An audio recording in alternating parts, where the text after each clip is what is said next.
background here, but a lot of times we focus more heavily on the processes that our Historic Landmarks Commission is focused on doing, especially with design review or any new signage and things. But public engagement can take a lot of different forms, be more productive.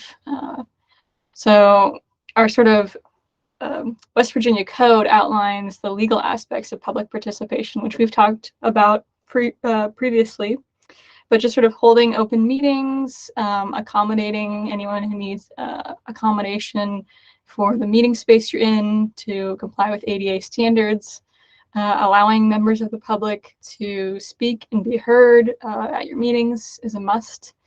Of course, making minutes available upon request or perhaps on your website, as some of you do, which is, I think, really helpful to have just access right away to. And then lastly, of course, allowing for public comment on any nominated properties. So those are sort of the required public participation aspects of the state program, and they are very beneficial. But like I said, I think we can kind of move beyond just the regulatory language and become a little bit more involved. So we kind of want to ask who's being engaged in your communities, who are the stakeholders who you're reaching out to. Of course, property owners are generally the most frequently contacted within a Landmarks Commission program. Schools might be a good place to reach out to and start to bring in younger folks and get them educated in the district and what historic preservation is. Of course, reaching out to underrepresented communities, communities in your own town that maybe you haven't been in contact with and should be. Those folks might know more about landmarks that are important to their communities and therefore important to the community as a whole. Local businesses, always great to tie them into your program as well. That can be beneficial in a number of ways. Tourists and visitors, again, that's pretty commonly touched upon when you're creating new signage, walking tours, brochures, and things of that nature. And I think including other members of your local government is very important as well. As mentioned, you all are a function of your local government, but I think bringing in other folks is pretty key. What are the intended results? Of course, openness to the public, as we've discussed, public education. Those are very important to a Landmarks Commission. Increasing overall local involvement in preservation, in the idea of preservation.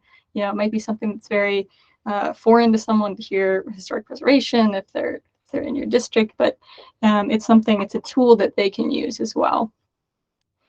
As mentioned before, allowing for new discussions about resources you might know very little about is very important. At these new meetings or events you might be holding, consulting new stakeholders in your community, you can have these brand new discussions about resources that you might not know even exist, or at least the context of them. And then lastly, maintaining a positive public perception of the commission.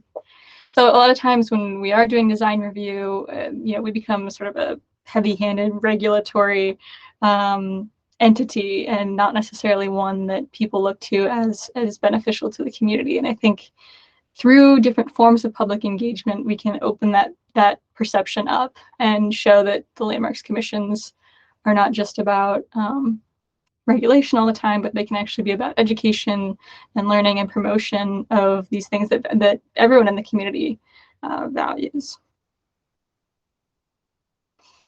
Some brief ideas of what significant engagement might look like for you all. Of course, signage is very, very popular, having new plaques placed on buildings and districts, interpretive signs that discuss the history of original building owners. These are things that you don't necessarily need to be present in the district to have an impact on the district. It's something that can stand alone by itself.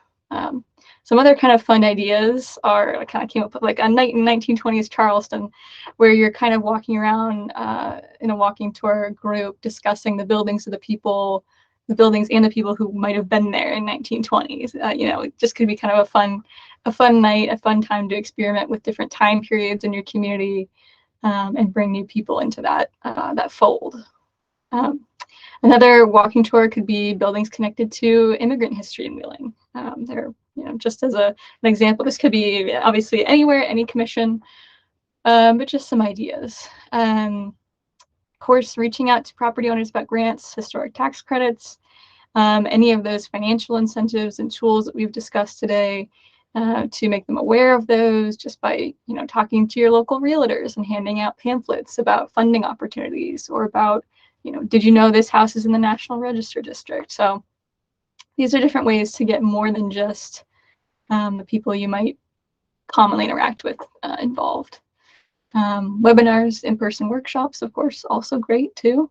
We're always glad to come up and do any number of tax credit workshops or CLG meeting related things. We're glad to participate in that with you.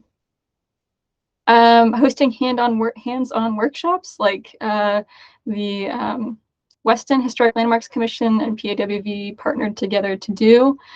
They had that masonry repointing in town, but window glazing 101, where maybe you're teaching your local people in your district how to reglaze windows in the proper manner. Cemetery cleanings and things like that as well. Lectures, again, kind of having local historians presenting on the growth of the town, maybe discussion of common material types that you may be seeing on buildings, maybe any issues that people are consistently seeing with those materials. So for example, here in Charleston, we have a lot of houses in the East End district with clay tile roof. So maybe that's something to have a lecture on, the history of it, to get people involved and curious about preservation instead of removing it with shingle and replacing with shingle rather. And then events, other kinds of fun events like a memory day where you might visit seniors and discuss personal connections to buildings in town. Just kind of neat ways to get people involved in remembering and discussing places that matter to them. Lastly, if at all possible, it is really beneficial to have a Landmarks Commission with a website. So I know it's a technical thing and sometimes it's not always super feasible, but it really is nice to have your historic preservation ordinance there, design guidelines and standards, meeting minutes, links to our office's webpage or the National Park Service's webpage or PAWV, just so that people have that at their fingertips. And then I think just kind of, these are discussion points maybe you can take back to your commissions. What's been working, what's not been working, how are you informing the public of your program and things like that. I was going to have a longer discussion, but I think we've kind of exhausted ourselves today. So I think I might sort of just say, take that to your landmarks commissions and have that discussion. And lastly, just want to thank everyone again for participating and asking questions and being present. We really appreciate it. We hope that this has been helpful. And again, feel free to contact anyone here today or yesterday who's presented. I'm more than happy to share what we know about these programs and things. So.